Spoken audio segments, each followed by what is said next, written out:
The topic is African World Studies, and we're talking to Doctors Jeffries and Thompson. Dr. Jeffries, before we had our first commercial break, both you and Dr. Thompson gave us excellent information dealing with your background and experience and the organization that the two of you represent. What we'd like to do today is to take advantage of the knowledge that the two of you have and to give you an opportunity to speak to us in reference to some of the critical issues that you believe to be important dealing with the organization that the two of you represent. And so let's start with you, Dr. Jeffries, and of course, Dr. Thompson, you will assist us in developing that idea. Well, I think initially it's important for us to clarify some definitions of what we mean. When we say African World Studies, it's not something that's outside of us, it's a part of us. We, as people of African descent, realize that whatever we do in America is a part of African World Studies. And so we need to relate it. And we use the term Pan-Africanism, meaning the connectedness between peoples of African background. So we don't want to define African World Studies as some strange thing outside of us. It's a part of us. What we do as Africans in America and African Americans is a part of African World Studies.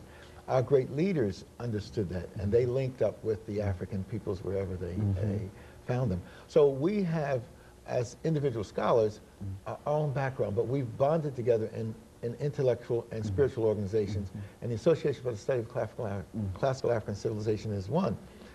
The idea was birthed in 1984, and it was institutionalized in Los Angeles. It was institutionalized in 1985 in Chicago with Dr. Thompson and Dr. Carruthers and others at the Center for Inner City Studies and the Kemetic Institute.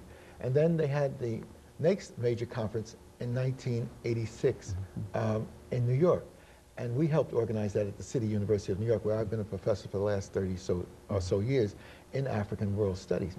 And as a result of that, we came up with the idea to go on a pilgrimage to study in situ, to study in Africa itself. So we went to the Nile Valley, to Kemet. Almost 1,000 of us, men, women, and children, 3 generations went with me. My mother went, my nephews went, my godchildren went, my wife and I. Dr. Roslyn Jeffries was there as leaders of the organization. So that's what I'm saying, that the African World Studies, after the 1,000 came back, they went back to their teachings, to their preaching, to being engineers, to be bankers, and they brought this knowledge of who we are as African peoples back home to our communities. We need to understand that Africa is at the center of the world experience. It's in Africa that the human family was born. It's in Africa that the first civilizations and cultures rose. And so we need to understand how important this knowledge is. It was, at one time, believed that Africa was not a main part of human civilization, that Africans contributed nothing to civilization.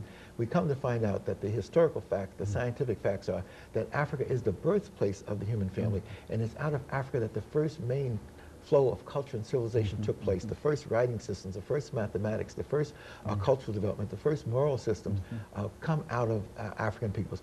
African World Studies helps us to systematize that process and put it in the classrooms and put it in our homes and put it in our institutions. Very good. You know, Dr. Thompson, within that context, if you had to identify what your organization considered to be one of the major issues that you have to promote now at this particular time, outside of the fact that you have to tell more people about Africa, what would be the major issue that would center around this organization?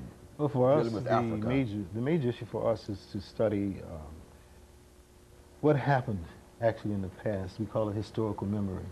And if we go back as far as possible to the beginnings, most of the so-called ideas of civilization would start somewhere around rivers. The Nile River, the Indus, the Niger, the Limpopo, the Congo River.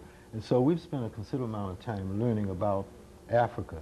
And in so doing, we have found that as Europe seems to want to give us Greece as the center of the world and the giver of civilization, it seems to be just the opposite. Although for the European world, they see Greece as the center of everything. But now we find the Nile Valley to be the center. So we concentrate on learning the language, the ancient languages of the Nile, which some people call the hieroglyphs, we call it Medu Neter. In addition to studying those languages, we study the ancient histories before the coming of all other groups that tend to call themselves the founders of civilization. In addition to that, we've formed a structure as a result of what Dr. Jeffries just said. We now have a national organization that meets every year, every 4th or 5th year. We go overseas to have our conference.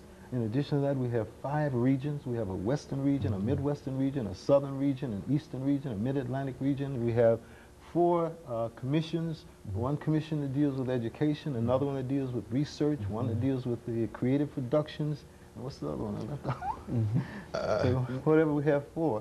And in addition to all of those things, we are research driven. We want to bring the history of African people down to our people, wherever we find our people. And as a result of that, then we'll understand who we are and why we are here and what our destinies will call for. Now, what has been, Dr. Jeffries, I'm not sure about how much time we have here before the end of this segment, but what would you suggest to the individuals today to become more involved in what the two of you are doing?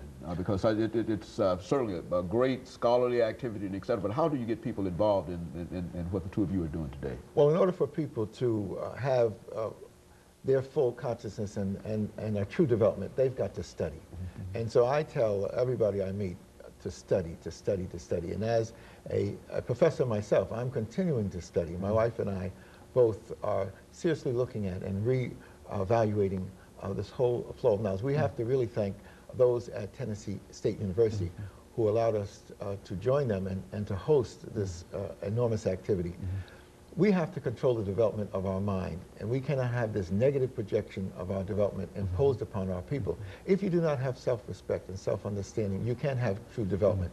Whoever controls the images, remember this, whoever controls the images controls the self-esteem, the self-respect, and the self-development.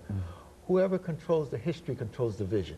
And so for people who did not appreciate African peoples and peoples of African descent everywhere and said we participated in no historical development of significance, now we know the truth, and that truth has been revealed by the truth, that we are the foundations of the human family. We don't take a back seat to any other group, and that becomes important. That allows us to develop a sense of vision and purpose and direction so that we can move our people in the correct direction. And of course, Dr. Jeffries and Dr. Thompson, we're getting ready for our second commercial break.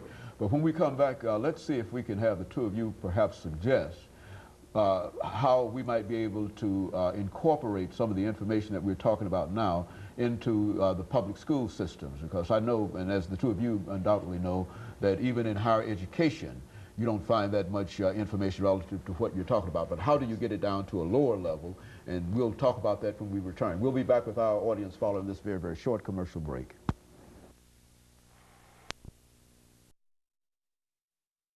Talking to Drs. Jeffries